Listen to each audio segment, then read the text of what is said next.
मधुपातारितायते मधुक्षरन्ति सिन्धवः मध्वेरा सन्तोषधीः मधुनक्तम् उतोषसि मधुमात्पार्थिवगुंरजहम् मधुद्दौरस्तु न पिता मधुमाण्डौ वनस्पतिर्मधुमागुमस्तु सूर्यः मद्भिर्गावो भवन्तु न ॐ शान्ति शान्ति शान्ति. May the rivers flow sweetly, may the winds blow sweetly, may days and nights be sweet to us, may trees and plants be sweet to us, may the sun shine on us sweetly, may the dust of the earth be sweet to us, may all beings be happy, may all beings be peaceful, may all beings be blissful. Peace, peace, peace, gentlemen.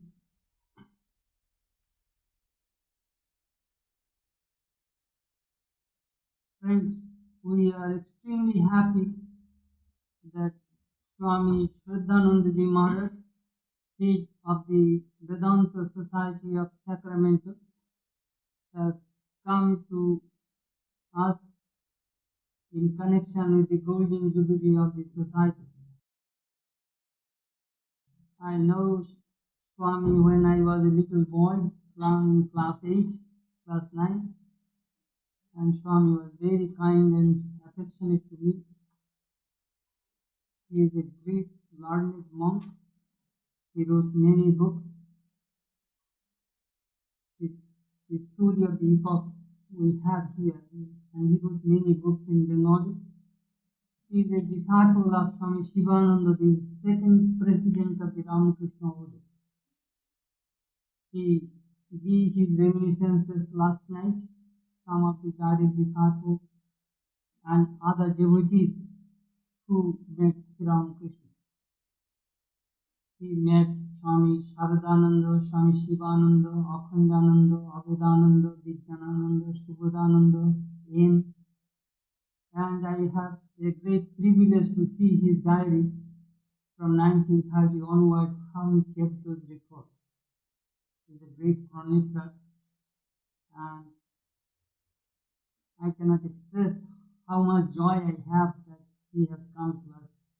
Last 5 years, seldom he went out. He was not feeling well. Only 2 months ago, once he visited Hollywood and once he visited San Francisco. This is his third outing to St. Louis. So the Swami will speak today on the message of the Upanishads. That is his favorite subject. And he knows Upanishads very well. Only that much I can tell you. And we shall hear from him the quintessence of Vedanta, which are embedded, scattered all over the Upanishads. Swami Shraddhananda. Friends, it is my great joy and privilege to come to the St. Louis Center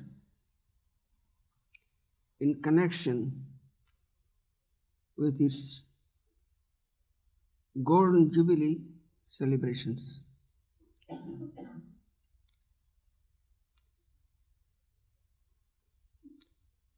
This center was founded by Swami Satprakashananda, whom I knew for many years in India as also in this country. And he had great affection in me. So when I come here, after his passing away, I came only once to join his memorial service. And this is my second time after his passing away.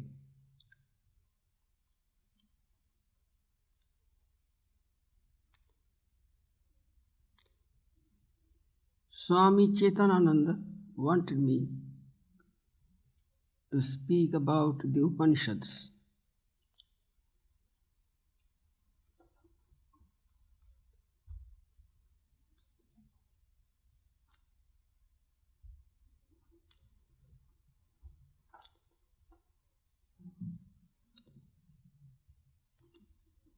When a serious spiritual seeker confronts this world, three questions come to his mind, and he has to find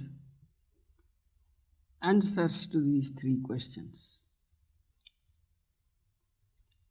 These three questions have been answered by different scholars and thinkers, philosophers, poets, scientists in their own way.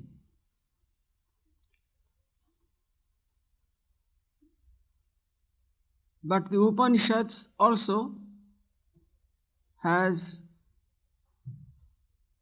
given us the answer to these basic questions, three.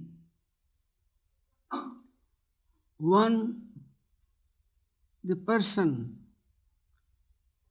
the man or the woman who is seeking, who is confronting this world, this multiplicity of this world, with its contradictions, with its joy and sadness, with its beauty and ugliness,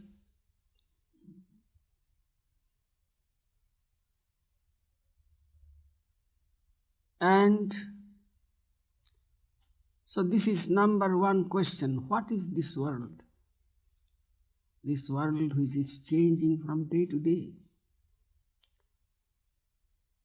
and it is bringing problem after problem.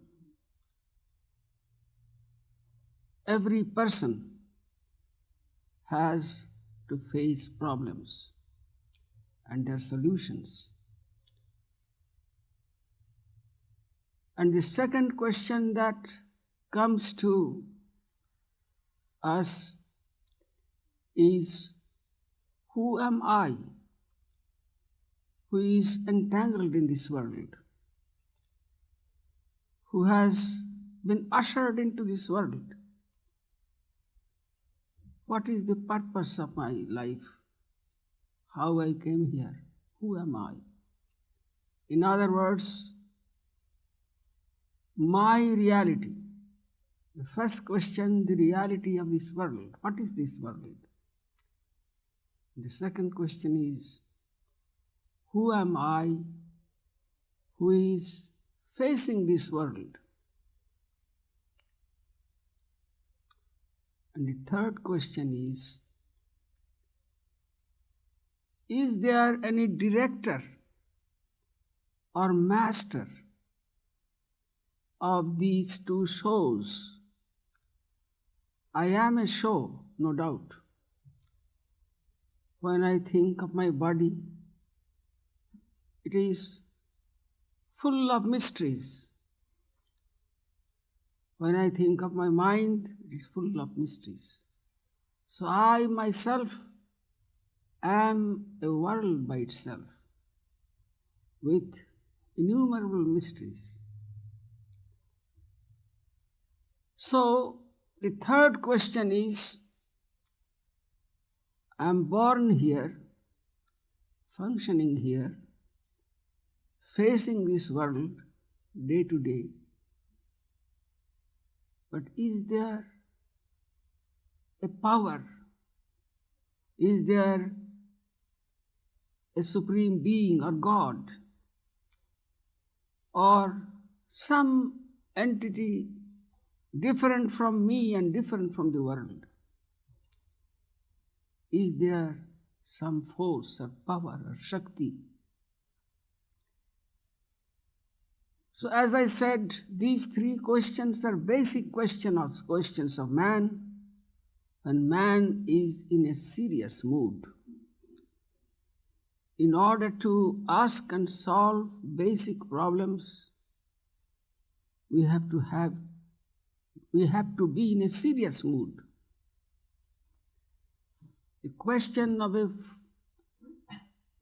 football match or something happening, casual questions, casual events, can be asked and solved very easily.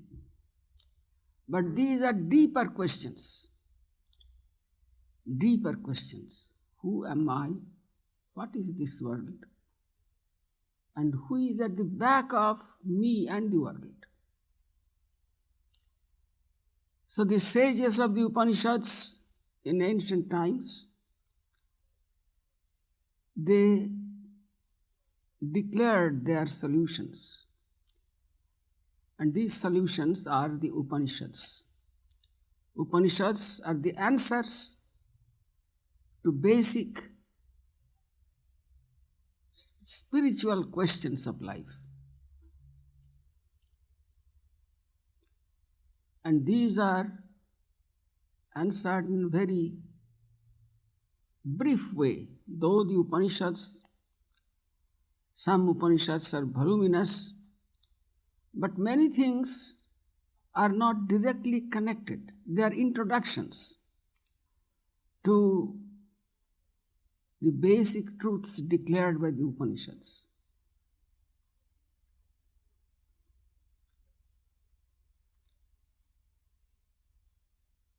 Now we shall try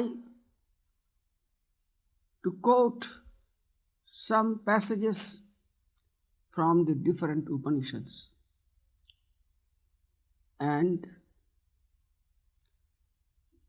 try to understand them.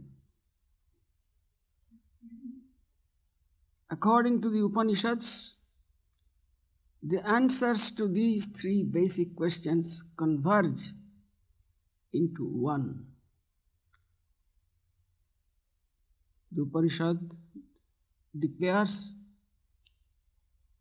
that all that you see, this world where you function, is a spiritual reality. You can see manifold in manifold ways, and you can write books about your study, no objection.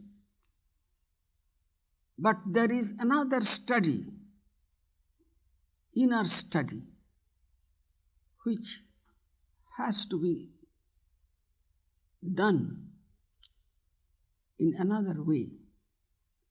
And we have discovered that way. And to that we have come to this conclusion. Sarvang Khallidang Brahma.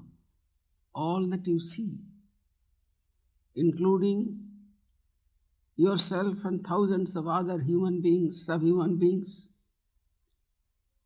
gods, angels, heavens, all that you can conceive of, all that you can think of, is Brahman. Sarvam Khallidang Brahma. Sarvam means all. Khalu means certainly. That means there is no doubt. What we declare, there cannot be any doubt in that. We had gone to that experience where there cannot be any doubt. Idam means this. Brahma means Brahman. All this is Brahman. What is Brahman? Who is Brahman? That is declared in different Upanishads. But let me take only one statement.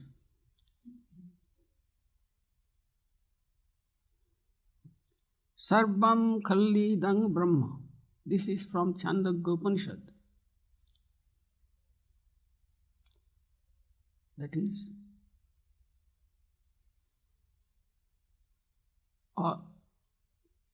Sarvam Khalidang Brahma. All this is Brahman, and Brahman is that who is Tajjalana. That means this is a condensation of three Sanskrit words. Tat, Ja, La and An. That means that Brahman who is the supreme reality is responsible for the creation of this world. Ja means creation. And Ana. Ana means preservation, sustenance. And La. La means dissolution. This universe which you are perceiving, which is so real to you, has come from a supreme being. And that supreme being also, after creation, he also preserves this reality. Reality here does not mean only this world. It includes all possible worlds. Time, space and causality. In the Upanishads at different places, there are descriptions of different heavens, different enjoyments, different kinds of beings other than human. Now this statement says all that is included in this Tajjalana. This world is coming from Brahman, and that Brahman is preserving everything, protecting everything, but also he is destroying everything. So these appearance of things, sustenance of things, and dissolutions of things, these three processes, cosmic processes, are going on by the will of Brahman. So don't be afraid to hear the word dissolution, because everybody wants this life. Nobody wants something that has been created and that has been loved. Nobody wants it to go. But there is no other way. Everything does go. If you study, if you look carefully, on the surface, whatever you love seems to stay with you. But nothing stays eternally. Things are continuously changing. So, we should know that it is Brahman, call him a god, but he is the highest reality. Elsewhere, it is in another Upanishad, the Brahman, the literal meaning of Brahman, the word Brahman is the greatest in every respect, the greatest in life. If you try to imagine an unending life, a life that is eternal, then Brahman is that life. Whatever you can conceive of and extend that object to infinity, that will be Brahman. In other words, Brahman includes everything. If you speak of happiness, sukha, Brahman is the highest happiness. If you think of beauty, Brahman is the highest in beauty, the supreme in beauty. In this way, in different places of the Upanishads, the majesty of Brahman is indicated. That Brahman, in another Upanishad, he says, Satyang Jnanam Anantang Brahma. Brahman is truth. And Brahman is what kind of truth? He is consciousness. He is knowledge. And what kind of knowledge? Anantam, infinite knowledge, infinite consciousness. And Satyam, infinite existence. Satyam, a truth we are seeing always. Whatever we see is for the time being Satyam. It is real. But that reality is not Anantam. But Brahman is Anantam, infinite. If you speak of reality, Brahman is infinite reality. All that you can conceive of is in Brahman. Somehow, Brahman includes everything. Life is included in Brahman, death also is included in Brahman. Everything appears to us as pairs of opposites. Now these pairs of opposites we call in Vedanta Maya. Maya is this world which is the mixture of two contradictory things at every step. If there is life, there must be death. If there is happiness, there is side by side misery. If there is health, side by side there is sickness. You cannot help it. This is the nature of this world. It is called Maya. The VedantaSTL Upanishad calls it Maya.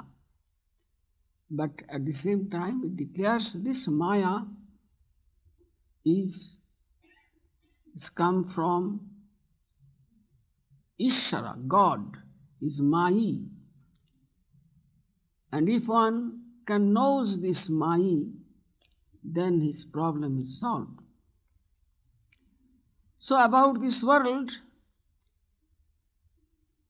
the third thing of our inquiry is that which is not my body, mind, my personality, not this world of multiplicity, but he is the supreme master, the supreme agent, the supreme power by whom this world is manifest, and also myself, my thoughts, my emotions, my different parts of my body, my hopes, my aspirations, whatever is included in me and mine is also coming from Brahman. Brahman is at the back. Brahman is the back of me. Brahman is the back of this world, and Brahman is the back of everything. Now to go back to that passage, Satyang Jnanam Anantang Brahma Tajjalaniti Shanta Upasita. That Brahman is knowledge infinite, existence infinite, and he is responsible for the growth, appearance, sustenance, and dissolution of everything. But then the Upanishad says, Shanta Upasita. Know this fact, this basic fact, quietly, calmly, don't be disturbed. You have to raise your mind to a state by which you can see the world in a different way. You can see yourself in a different way. And you can see the master, the director of the soul in a different way. So the Upanishad here in this verse prescribes Shanta Upasita. Upasita means contemplation. It is possible by raising your mind to different levels to see this truth gradually, not all at once.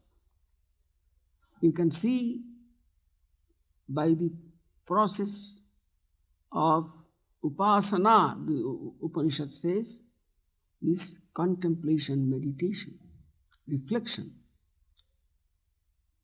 Normally we are slaves of what we see. This world of Maya interests us in a very crude way. See, we know what our body is, what our body wants. We know our mind, what it wants, but that kind of knowing does not solve the problem of life. We have to pass through different experiences of life, then one day we have to take leave of the show. We have to go. Nobody can say, I want to live it eternally. So this world and me, my life, remains a problem unless it is solved. So this Upanishad says it can be solved. First you should know what really is this world. This world is a mixture of three processes. This world movement is life, existence, and it is knowledge, and it is also dissolution. These three things are happening, and don't be afraid, don't be depressed, but try to raise your mind to the state of contemplation. Then this process of contemplation will gradually lead you to higher and higher knowledge of this world, of yourself and of God.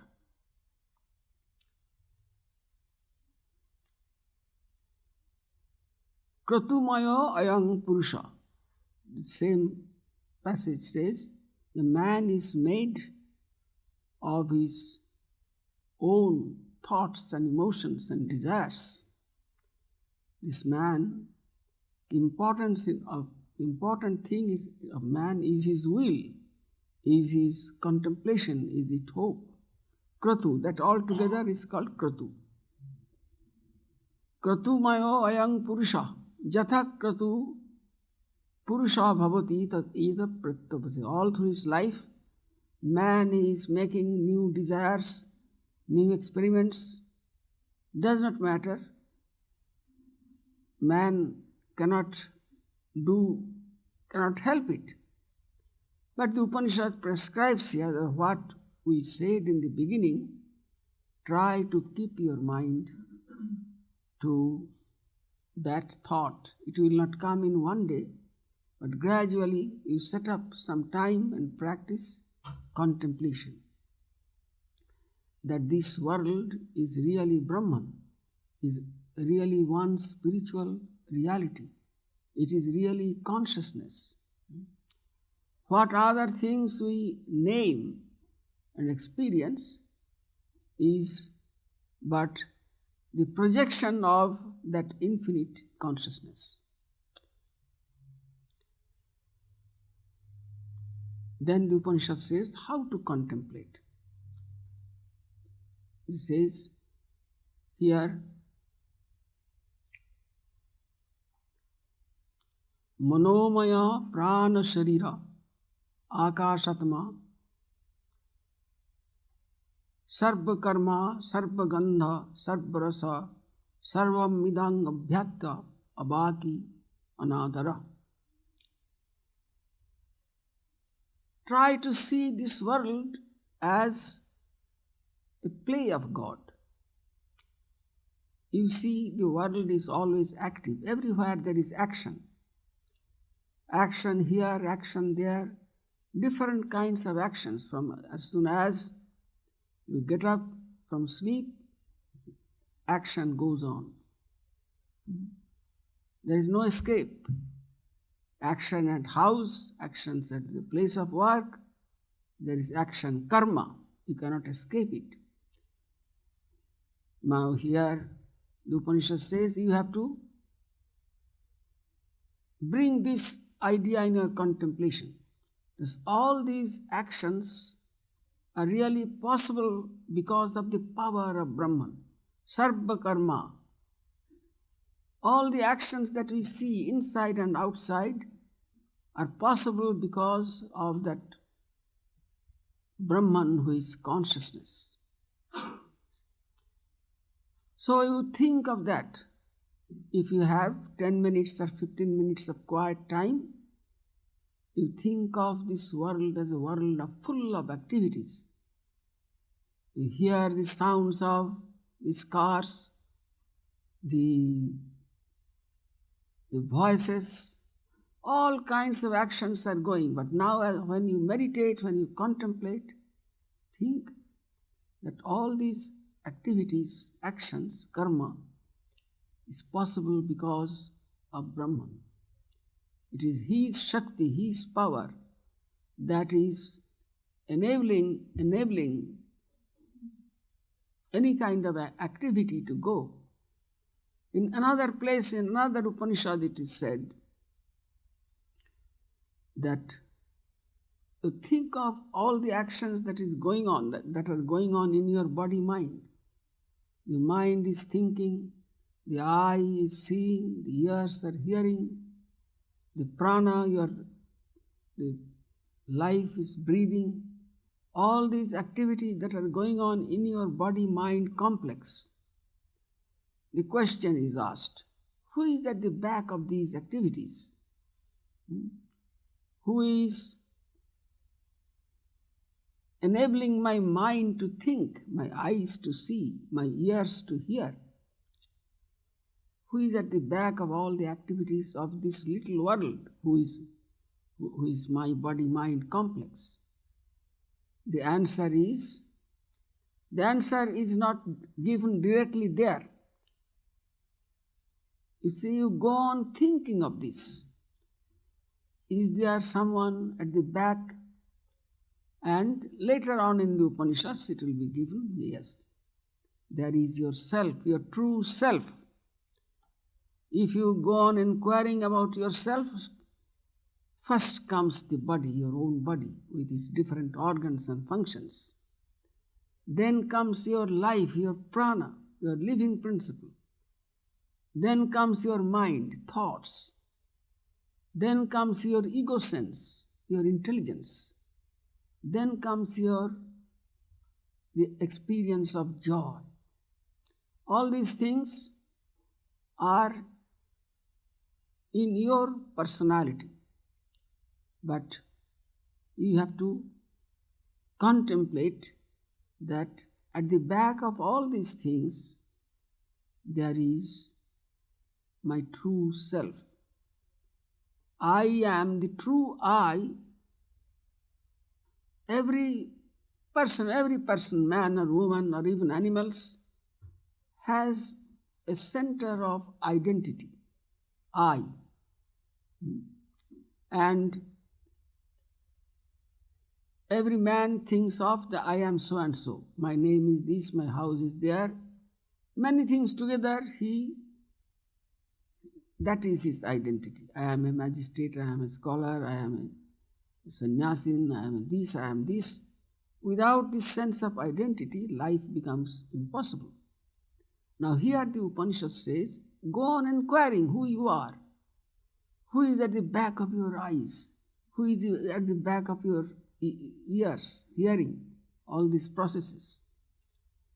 First inquire within. And if you go on inquiring and inquiring, you will see ultimately your identity is not in the body. When we say, I am this, I am a man or I am a woman, that should be granted for the time being. But you being a serious student of truth, you want an ultimate answer. Now for that, the mind has to be shifted to different levels. That is the process of upasana. Upasana means contemplation. So if you do that, you will one day find that your true identity is your true self. Let the I be there, I. Nobody can escape the sense of I. Sri Ramakrishna says that the I is always there. Now the Upanishad here says, if you inquire, then one day you will find that your true identity is yourself, which is different from your body and mind and even from this world. This is one method of contemplation. Then the Upanishad, as I mentioned, the other passage, it's Satyang Jnanang Anantang Brahma Sarva Karma Sarva Kama Sarva Gandha Sarva Rasa. From the inside, you look outside. You see this is a world of action. Then you meditate. All these actions are proceeding because of Brahman. It is Brahman's Shakti, it is Brahman's power that is enabling all activities to go on. Then in our experience there are our 5 sense organs are bringing 5 kinds of sense perception. We see, we smell, we touch, we taste. Now the Upanishad prescribes, since Brahman is the all, so look upon this world as manifestation of Brahman. The vast space you see, it is frightening, it is confusing. And now so many studies are being conducted about space. That is all right. The sages of the Upanishad would say that is no contradiction with self-knowledge. But know this for the time being when you are in contemplation. Look at this vast space with all its mysteries that you have discovered through the ages. Yet all this vast Akasha, Akashatma, the soul of this Akasha, it is not a material something. It is not a material object. This space or Akasha, it is not a material object. It is an eternal conscious reality, appearing as space, appearing as time. So this you have to bring in your contemplation. For the time being, you have to forget the declarations of science or poetry, but this is the science of the self, Atma Vidya. Now according to this Vidya, you have to think, contemplate that this vast space is God. It is in God as space and time that this material world is functioning. So think for some time, this vast space outside Akashatma is Brahman. So in space, all the objects of space have to be brought together, and you have to say this is all Brahman. And then in another passage of the Upanishad, we find that just as there is an outer space, so there is also in the heart an inner space. When you go to dream, in the dream state you see so many objects, so many persons, so many events, but you know these things are happening inside me, inside my mind. So that is called inner space or Chidakasha. So when this inquirer is meditating in this way about space as Brahman, then he is told about these two spaces. One space is outside space, and which seems to be so vast and confusing the concept of time. Scientists say that millions of millions, billions of billions of years on the human scale things are happening. And also when you go to the atomic world, there also the concept of time and space is really wonderful. Now, the Upanishads will say that all that is happening in space, it may be the minute atomic world, the space of the atomic world, or the space inside your heart, where you see in dream all phenomena like the waking. Like the waking, you see a world there. Now the Upanishads say that this is Akashatma.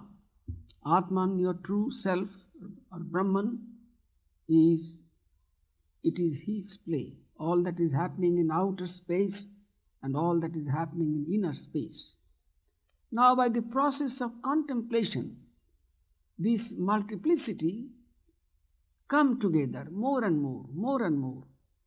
And the inquirer, he really finds that this vast world of our sense world is really inside our mind.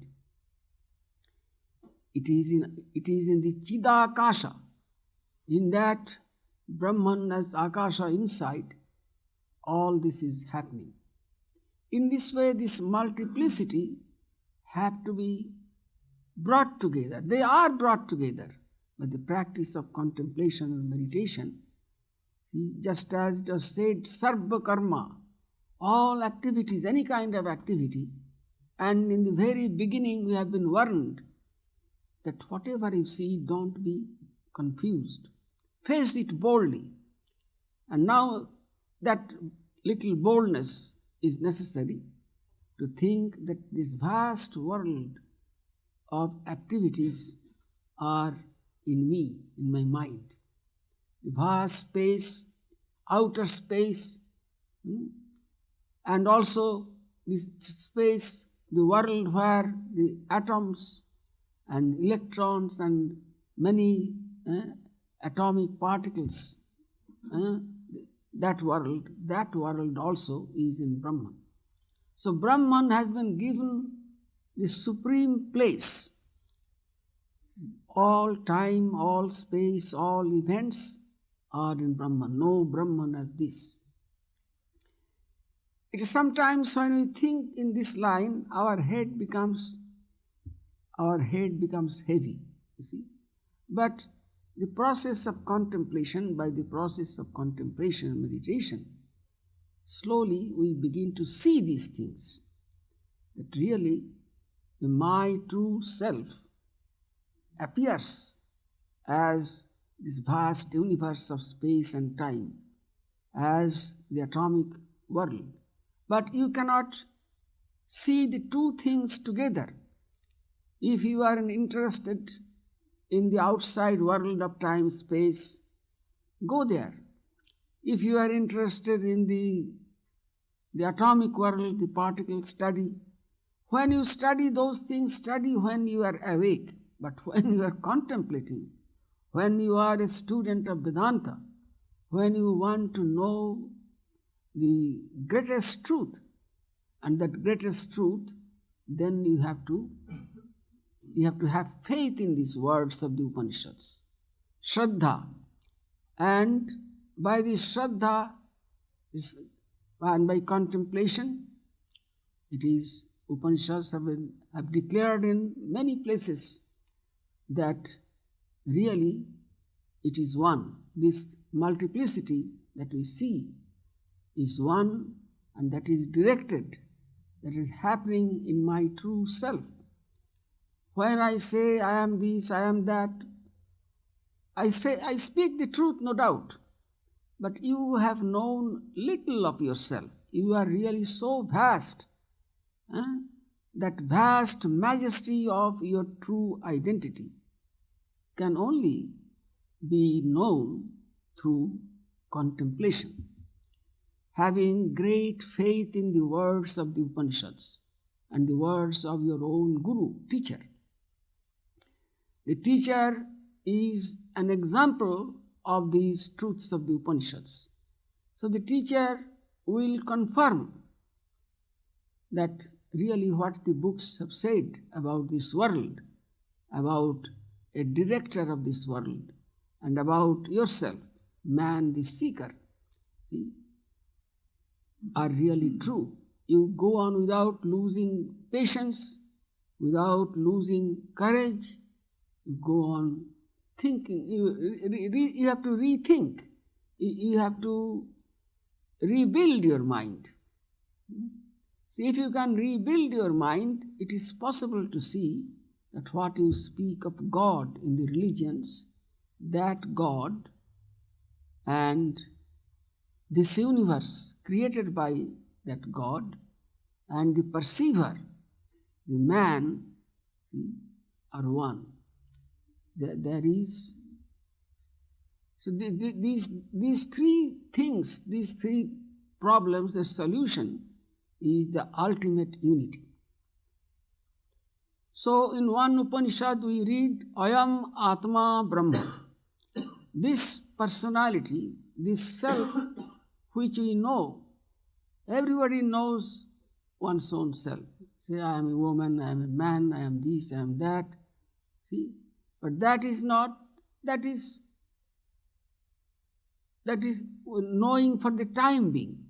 But the real spiritual knowledge, you have to declare boldly that this self, which is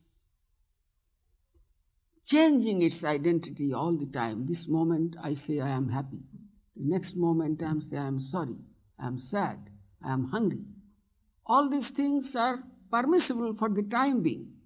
But when you are seeking Atma Jnana, self-knowledge, when you are seeking Brahma Jnana, the knowledge of Brahman, then you have to think in a different way. In contemplation, you have to think that this vast space-time is in me. So there are millions of people are using their senses for happiness, to say, this is also one coming from Brahman. Sarva Gandha, Sarva Rasa. In this world this is also a world of sense perception. Say smell, good smell. Everybody likes good smell. Now here the teaching is, try to think that all good smell or pleasant smell are coming from Brahman. Brahman is appearing in little ways, in broken ways, but Brahman can appear to you as vast, so vast that it is not possible for our little mind to think about, or our words to describe. So this is described in the Upanishads. Brahman is beyond our mind and speech. Avang manaso gocharam. It is only by your own meditation and your own practice that you can slowly understand what this world is, what you are, and what God is. That assurance is given. But in order to meditate, you see, we know when we read something and we try to meditate, our mind is so restless. No, one should not lose patience, you see. Now meditation, as you know, we can meditate in many ways. There are yogas, 4 yogas, Bhakti Yoga, Jnana Yoga, Karma Yoga, and Raja Yoga. All these yogas can lead us to that truth. But the Upanishad is tracing the contemplation according to Jnana Yoga. So your goal is to understand the unity of the world. So all this vast universe that was in the past and that is functioning in the present and that will come in the future, all these things are one. And all these things should be dissolved in the self. The self, my own self, which is it seems to be so little. And so we are always afraid of, I may contract this disease. We are living in a world of fear, you see. Now here when you come to the Upanishads, you say, Abhi, don't be afraid. What you are thinking of yourself is only a part of the total truth. When you say, I am a man, I am an engineer, I am a husband, I am a religious man, you are only speaking little of yourself. By contemplation and by inquiry, you can see that you are really vast. You are Brahman. That is why the Upanishad says, Ayam Atma Brahma. This self, which is changing all the time, and that is really Brahman. Inquire, and go deeper and deeper and deeper. Then one day you will see that this whole world is in me. As it happens, the Upanishad gives some illustrations from our practical life. When we go to dream state, the whole world is in me really. In the dream state, I see the Empire State Building. You see, who has created that Empire State Building in dream? It is my mind. In another level, my mind is a great creator. It can create all the things that we see in this world. A waking state can be created in the dream state. Who does that? The Upanishads say the Atman, the self. It is this play. It is the play of Brahman or Atman to project these three states of experience. The waking state with all its contradictions, all its hopes and fulfillments. This is real, but this is not ultimately real. And also when we go to the dream, there is another world. Everything that we can experience in the waking state can also be experienced in the dream state. And when there is neither waking nor dream, there is deep sleep. In deep sleep, everything dissolves. Where it dissolves, we do not know. But the Upanishads have given the answer. It dissolves in yourself. You are thinking yourself as this body, as this mind, as this prana, but you are not so little. You are really great. And your greatness is hidden by what the Upanishads say, the 5 walls, the 5 koshas. In different places of the Upanishads, this majesty of man is described. Majesty of man as the self, as the really conscious being, as the reality. You see. So when man finds himself in that position, see, the Upanishad says all his grief, all his delusions are over. One of the smallest Upanishad, the Isha Upanishad, says, Isha Bhasyam Idang Sarvam Jatkincha Jagatyam Jagat. All that is experienced in this world and that is continuously changing for you, all that you want to hold on to, they should be covered by God, Isha. Isha means, it can mean many things. So the bhakta, a devotee, when he is bhakti yoga, then Isha means the God that whom I am worshipping every day. through flowers whose name I am singing, that is the God in Bhakti Yoga. But in Jnana Yoga, then this Isha or God is your true self. So the Upanishad says, you cover everything with your true self, the supreme majesty of yourself. But Ramakrishna and Vivekananda in this age has harmonized the yogas. See, a person who is with great devotion doing prayer and japa, holy name of God, repetition, or doing worship, see, listening to devotional songs, he is a bhakti yogi. Ramakrishna, Vivekananda also say, don't be dogmatic. Through this bhakti yoga, this ultimate vision also can come to him, that ultimate unity. You will be able to see that this whole world is filled with God, just as for the Jnana yogi, the whole world is Brahman.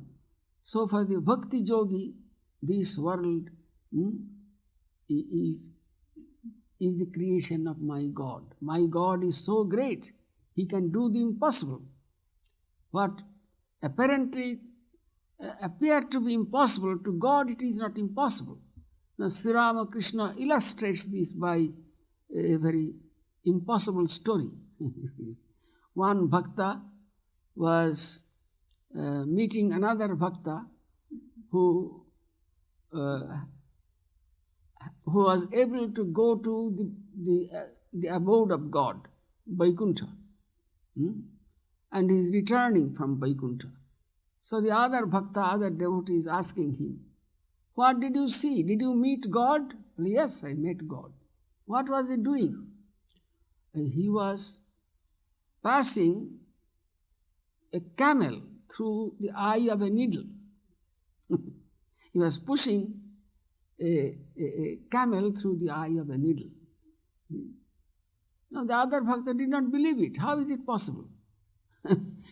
How is it a thin thread, to pass a thin thread to an eye of a needle is sometimes very difficult. How? But then the other bhakta said, well, to us it may be impossible, but for God it is quite possible. So impossible things are possible with God. So the bhakta never, a devotee of God, never lose his faith. He stands on faith and love. You see, a great disaster is happening. You see, in our world, say, involving the death of maybe thousands of people. Now a bhakta is not disturbed. For him, as the Upanishads said, tajjalana, the appearance and maintenance and dissolution, these three things are natural, the nature of this cosmic movement.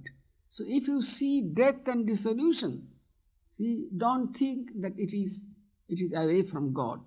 God is cruel, and God should not have done that. That is not the devotee's way. The devotee's way is to say that God can do everything. God can bring a desert into a garden, and God can destroy a beautiful garden into a desert. In God's creation, we see many things we cannot explain. A devotee of God should not be eager to explain these things. To explain is bringing more confusion. The way of faith, the way of love reveals to us great, wonderful spiritual things. So Ramakrishna Vivekananda said the way of jnana, as mentioned in the Upanishads, is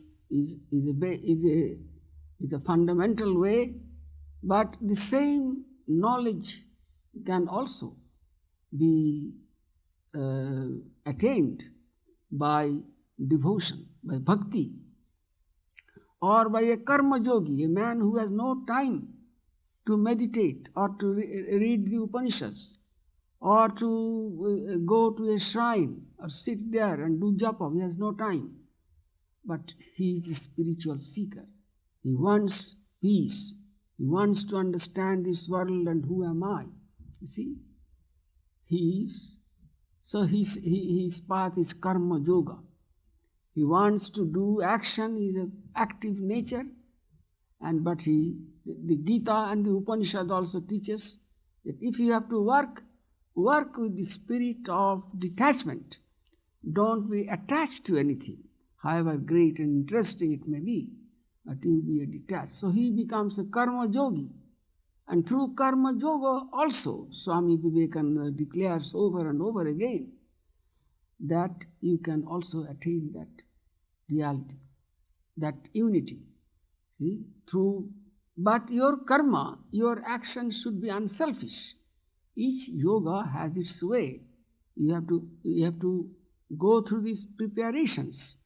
And the karma yoga preparations, which are more elaborately described in the Bhagavad Gita, but its essence is in the Upanishads. As I mentioned, the Isha Upanishad says that everything has to be covered with God.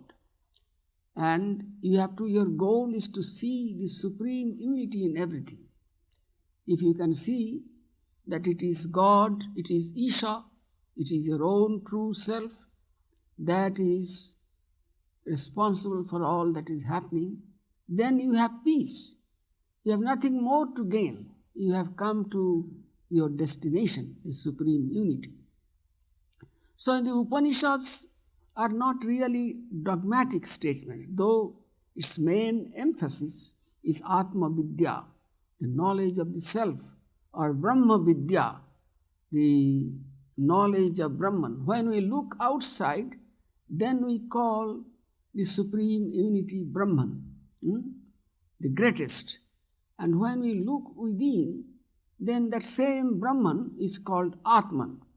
So the Upanishads say that in the Upanishads we find sentences of identity, where it says, Aham Brahmasmi, I am Brahman. I, that is within this body-mind, that real I is the same as Brahman, who is worshipped as God, the Creator. So, the point is to reach and feel the unity. That unity may be attained through love, bhakti yoga, or through karma yoga if a man is perfectly unselfish. Whatever he does not claim the power to himself. He says it is all coming from somewhere, I do not know, but not me. He tries to avoid his selfishness as much as he can. Vivekananda says by this method, doing unselfish work, a man can attain the highest knowledge of unity. So we are all spiritual seekers. We should, from time to time, ask ourselves, why I am coming here and listening to the Swami's lectures or reading the books. This from time to time we should inquire, should ask. And whatever path is indicated to us by the teacher and by the Shastras, we should follow those things. Then our coming to Vedanta, you see, will be a great fulfillment, you see. We shall feel within ourselves that our life's problem is solved, you see. By that it does not mean that I won't have any disease, this body won't die. We should not confuse one with the other. My spiritual goal is the love of God, is the knowledge of my own self, true self, is to see and feel that in this universe there is a supreme unity, a golden thread of unity. And just as the Bhagavad Gita says, just as there is a garland, is all the different flowers are strung together by a thread. So this vast universe is, as it were, it is a garland. And through every fragment of this universe, there is God, there is Brahman, and there is Supreme Self. What name we give, we need not quarrel. A bhakta whose method is worship, prayer and all, should not quarrel with a jnani. He does not worship or sing songs. He wants to comprehend that supreme vast, you see. Just as Sri Ramakrishna tells a short incident, that there was a sadhu, a holy man, who used to live in a small cottage by the side of a waterfall, and in the night he would sleep inside his cottage, but from the morning till evening he would sit by the side of the waterfall and look at that waterfall, look at the sky, and clap his hands and said, "Oh, how wonderful, how wonderful, how wonderful." Now his God is there. He sees the manifestation of the Shakti, the power of God through that waterfall. Sri Ramakrishna says he had no other worship. He had no other meditation. You see, that was his contemplation. Open eyes, he sees that flow of water in the waterfall, and his mind has become one with that waterfall. See? So through this material world, it is possible to perceive the spiritual. This material world is an expression of the spirit, the expression of, just as I mentioned from a passage from the Upanishad, Sarvang Khallidang Brahma, Satyang Jnanam Anantang Brahma. So when we have come to Vedanta, we have come to a great community, a community which emphasizes practice of jnana, practice of bhakti, practice of karma, and practice of concentration, which is called Raja Yoga. And we need not complain that this is not possible. This is not possible. To be a jnani or to be a bhakta, to be a karma. So that is why the Upanishad says, Katha Upanishad, Uttisthata Jagrata Praptya Varan Nibodhata. Swami Vivekananda made this the motto of our order. You wake up from your sleep of ignorance. Wake up.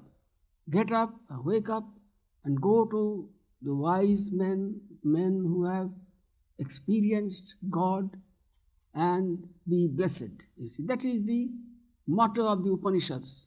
And Sri Ramakrishna and Vivekananda,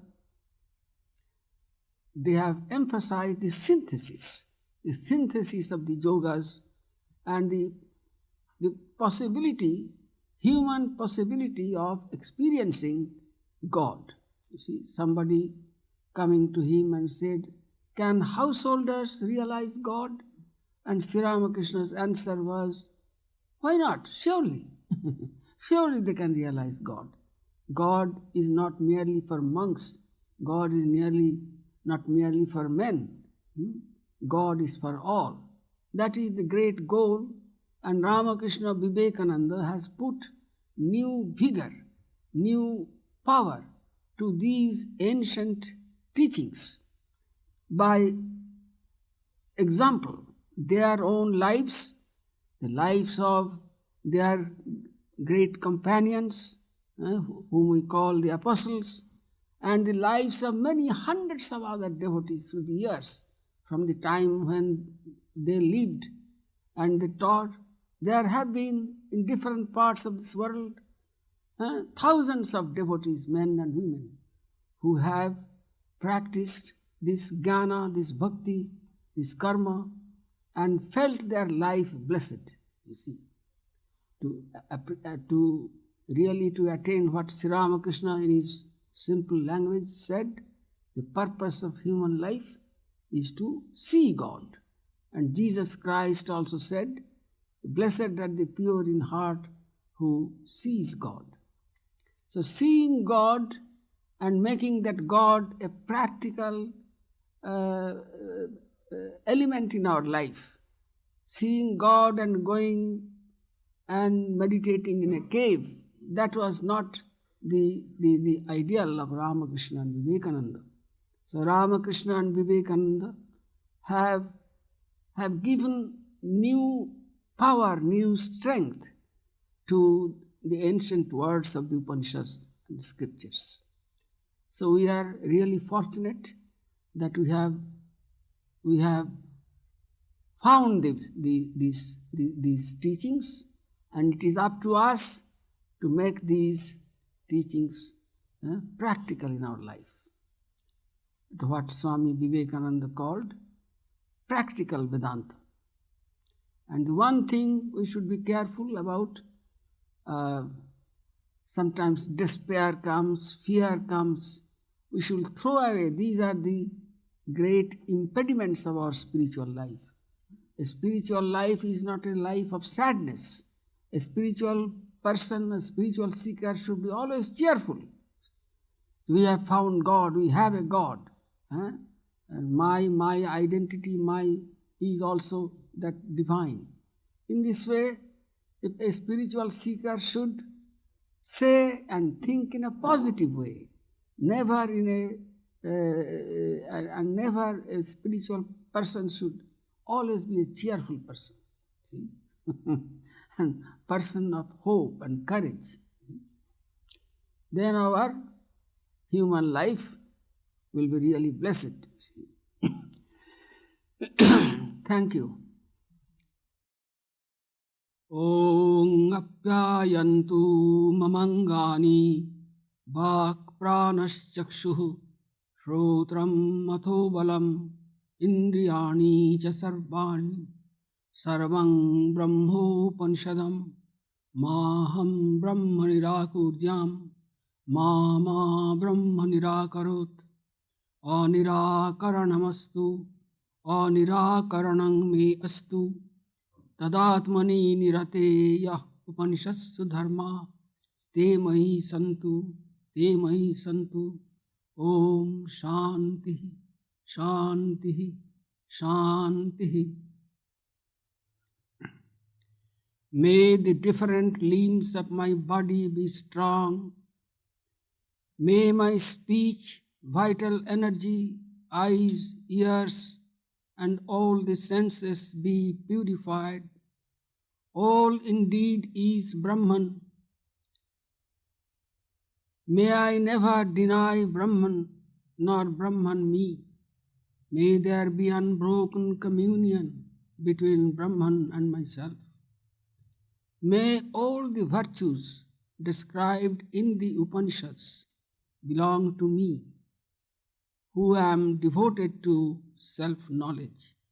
Yea, may they all belong to me. Om, peace, peace, peace be unto us all.